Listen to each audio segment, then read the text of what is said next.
We would like to help you guys out with the mental side of the game because I know what I went through, growing up playing in high school, college, and in professional baseball, things that I'm still dealing with mentally.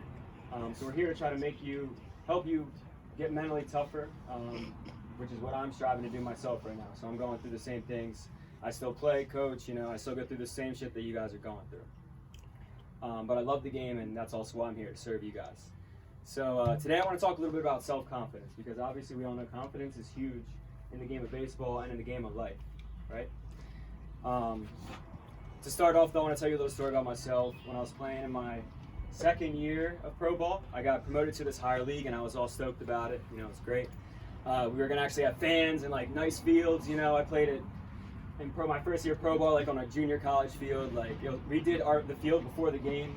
That's the kind of league it was. Then I got promoted, so I was excited. I went in there, and I got, the second starting role. I'm a pitcher. I'm a PO now. So I got the second, starter role. So I pitched our second game after our opening guy. He pitched really well. Pitched a great game, home opener, first game in the franchise history. It was a new team. So I got the second game. We were all hyped. We're on a winning streak, and I get in there, and I was pretty nervous. I was nervous. It was a new league and everything, and I am getting shelled for 6 runs, 4 innings. Not horrible, but I threw strikes, but I was getting hit around. So whatever. Next game. We're playing, we win somewhere 500, and the coach tells me I'm going to go to the bullpen, so I'm going to be a reliever. And I saw it as a demotion. I was down. I was like, man, this sucks. I don't want to be a reliever. I want to be a starter. Blah blah blah. Caring about myself. So then, as a reliever, I didn't throw well either because I didn't want to be there as a reliever. So you can see how that can take a negative downturn. So I remember one time I was talking. Story's almost over. Try to keep this brief. I know you guys want to get home and eat dinner and shit since you had school practice. I get it. So I'm talking to my roommate, right? And he's the catcher. He's also struggling hitting right now. And he's talking to me. He's like, so what do you what's your problem, you think?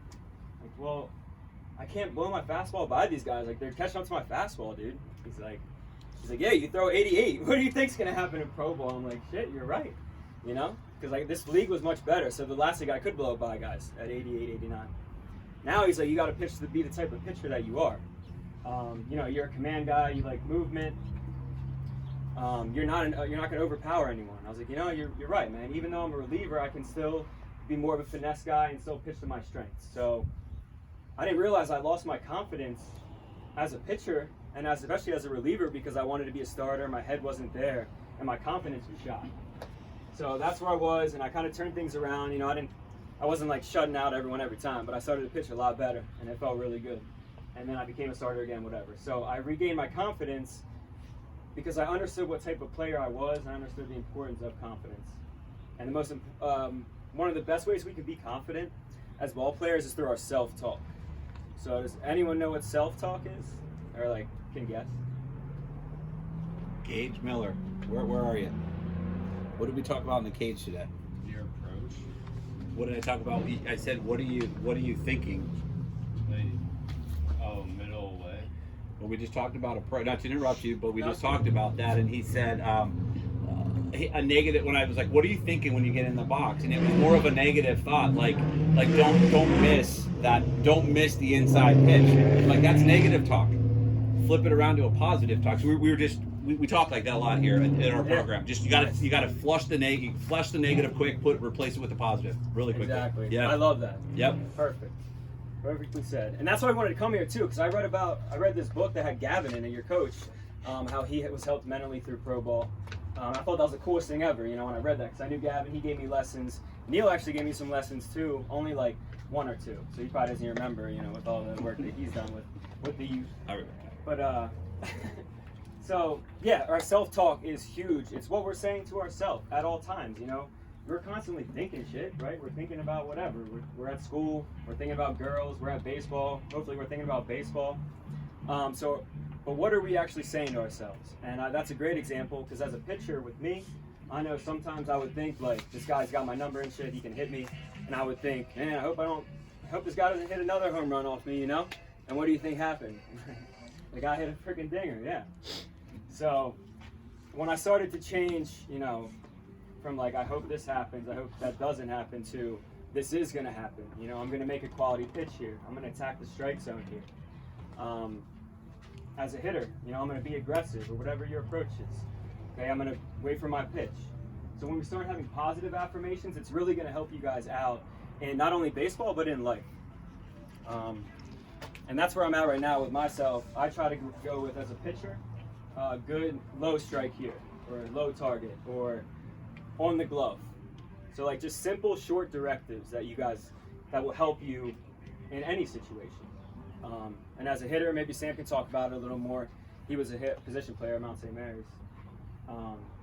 But as a hitter, you know, the same thing, positive affirmations. You step in the box, I can hit this guy. Even if you never hit him before in your life, you know, I can do this. I'm a freaking beast, right? I can hit this guy. And it's this attitude that will help you. And it sounds crazy, but like the more confident you act, the more confident you will be. And it's not about being cocky. It's about knowing it up here and in here is where it really helps.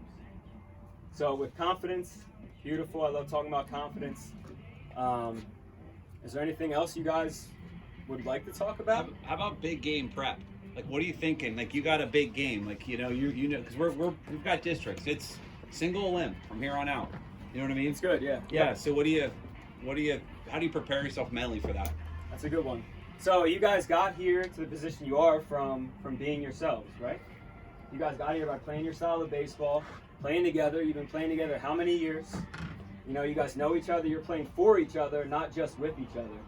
And that's where it comes in big, I think, in more like clutch situations, big games.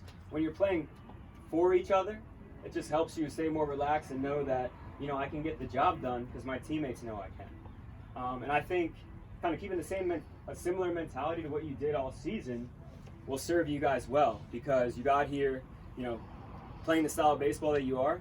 So nothing really changes. You're still playing the game of baseball. Still a beautiful, fun game. You got a fucking turf field. That's sick. Like, I'm jealous. That is awesome, you know? Very jealous of that. But my point is, why change? You know, don't change anything. Keep everything just like whatever you guys did to get you here. And I don't know that much about your team, which is why I can't really talk about your approaches or whatever you guys do. But I do know that you guys are a quality team and you got here from playing your style of baseball. So also staying relaxed and knowing that you're playing for each other, and just staying relaxed in general will help you in these big situations, bigger games. You know, but you're still just playing baseball. So that's my take on it, at least. Does anyone have any questions or anything for me? Like I said, we want to keep it brief. Sam's going to talk for maybe 10 minutes. I'm not sure how long that took. But we good? Thanks, man.